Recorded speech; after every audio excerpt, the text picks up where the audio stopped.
Tonight, the NAACP worries that President Biden's gun control plan could unfairly target brown and black community members. Our Angeline McCall live in the newsroom tonight. And Angeline, they believe this all comes down to COVID relief funds.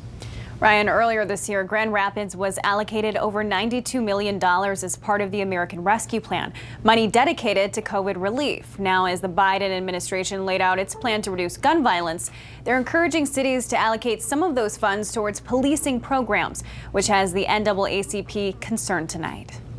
After Grand Rapids recorded its deadliest year in 2020, NAACP leaders worry programs to stop violent crimes could instead racially profile those it's trying to help. All it's going to do is just encourage over-policing of those communities, which is ultimately going to lead to unnecessary deaths and unnecessary harms. Carlton T. Mayers II, who works on police reform with the NAACP, remains concerned over the Biden administration announcing that COVID relief funds from the American Rescue Plan can be used to invest in technology and equipment for more surveillance purposes. When you combine their pattern of practice of racial profiling, excessive use of force, with that technology and tactics, we know for a fact that encourages over-policing, which ultimately results in the unnecessary deaths and harms of black and brown residents. Just last fall, the city proposed a program called Shot Spotters that uses sensors to notify police when a gunshot is fired.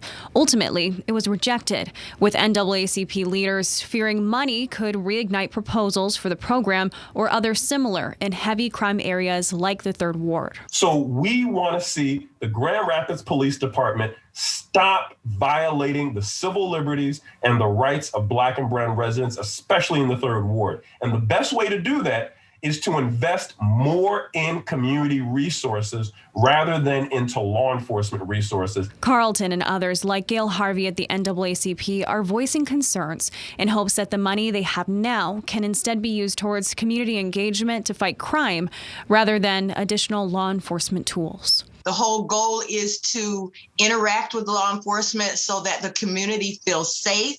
So if you're listening to them, there's other ways that the money can better the community, can help relations with the community. There are different steps, different programs that are needing funding that would also help the communities that they're trying to be involved in.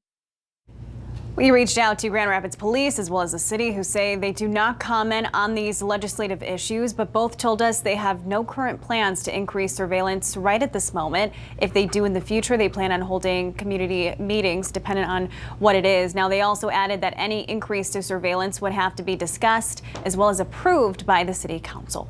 In Grand Rapids, Angeline McCall, Fox 17 News.